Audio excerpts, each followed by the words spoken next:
All right, thank you for checking out this video. This is Count on the Back, and thank you for checking out this video once again.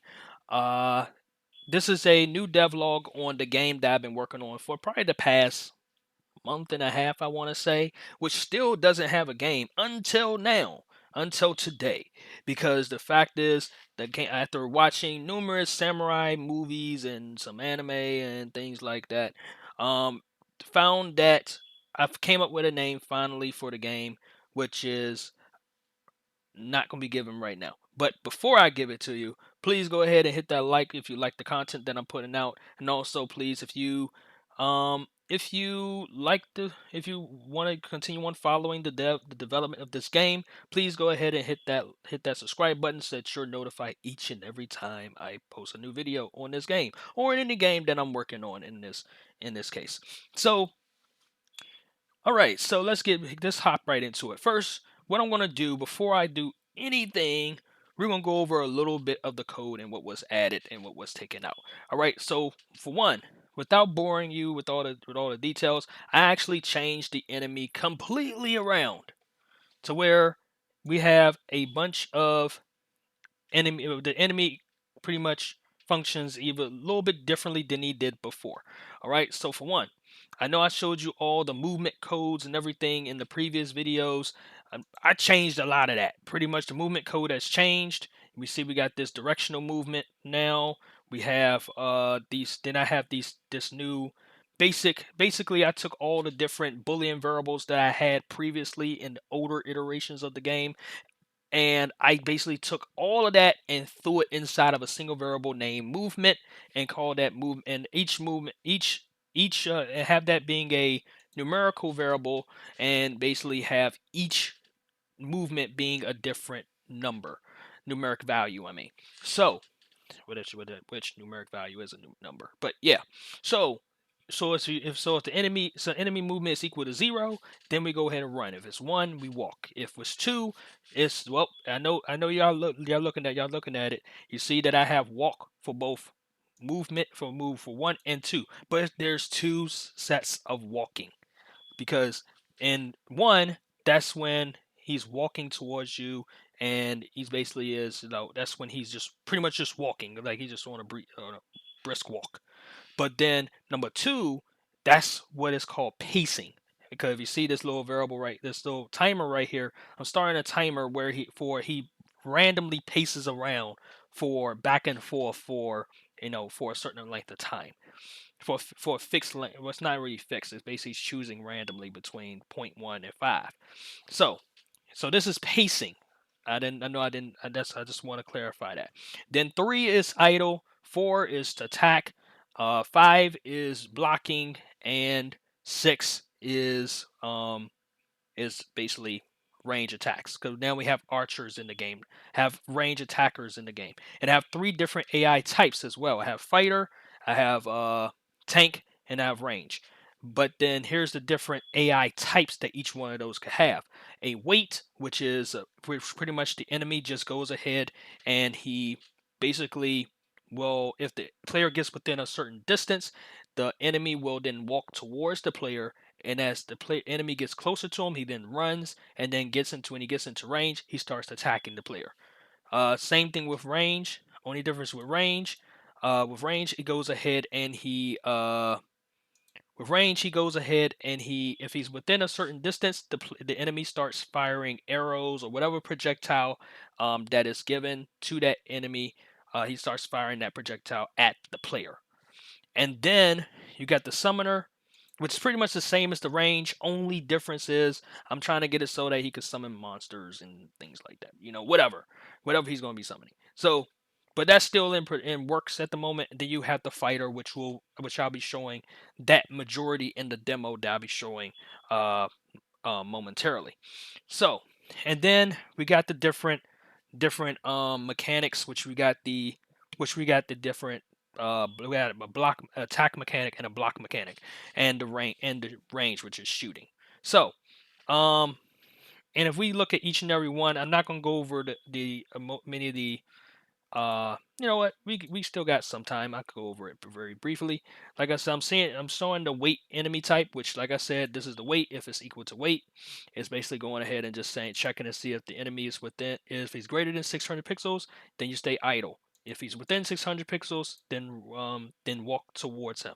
And then if he's less than 300 pixels, then run towards him. Then if he's less than 200, then go ahead and make a decision. Now, making a decision, that's pretty much what it's saying. He's basically the enemy AI is deciding whether he wants to attack or pace, and that's what that's doing.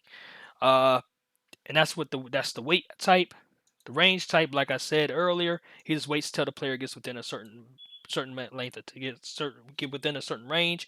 Then he goes into, if he's above 800 pixels, then he goes ahead and he stays idle within 800 pixels. He then chooses. This is another choice. He's making another decision. He's deciding whether he wants to fire an arrow at you or fire a projectile, or he just want to stay idle. That's all that is. If you're within 400 pixels, he then goes ahead and run towards you, and then within 200, he goes ahead and attack.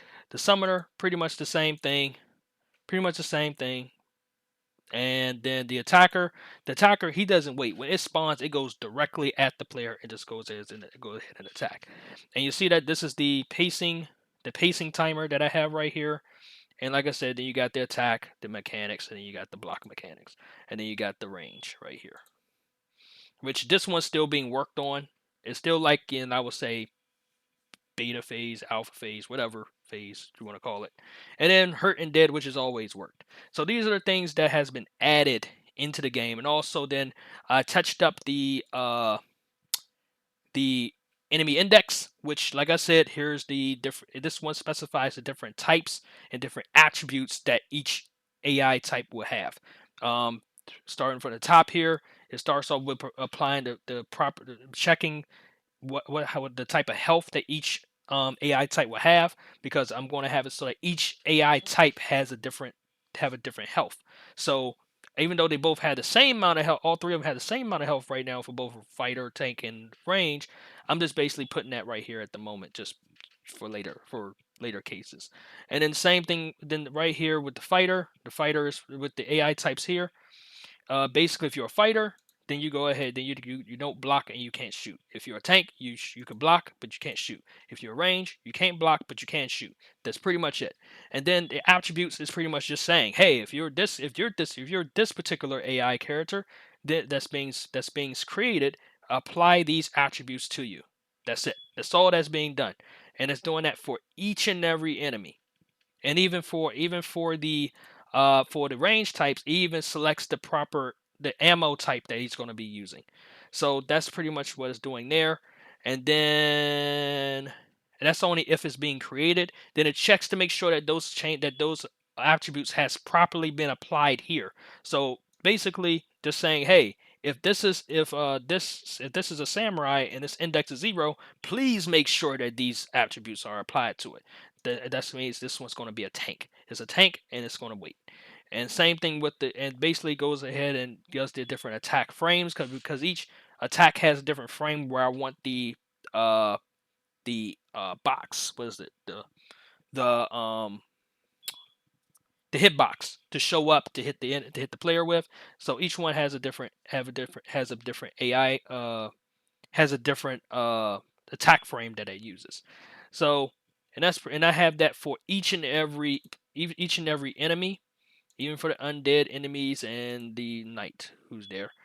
And then we got the AI, which is this is still being worked on, but this is what it called making decisions. And this is what happens here.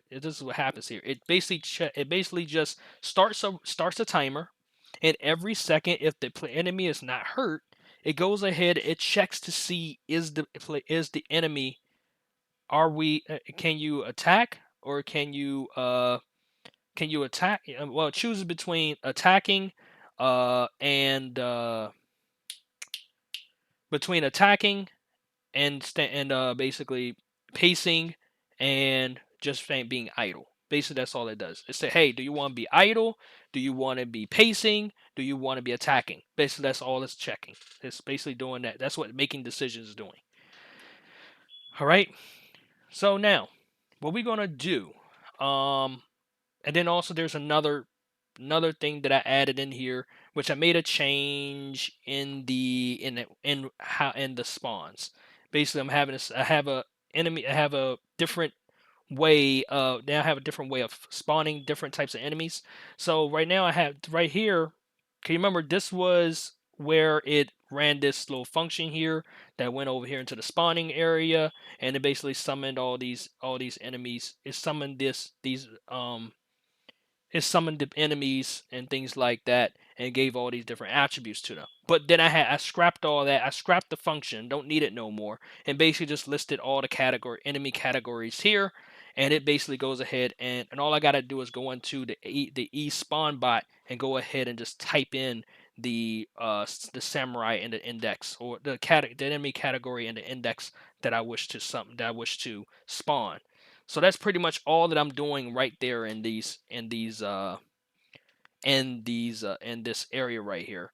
Um, and other than that, that's pretty much it. Outside of just like I said, I have a crap load of enemies that I added now, and I'm going to be showing you shortly what the game looks like. What I'm going to do, I'm going to cut it off here, and then we're going to go ahead in the next video, and we're going to go ahead and go through the demo, and I'm going to show you a quick demo of the game and how it is so far.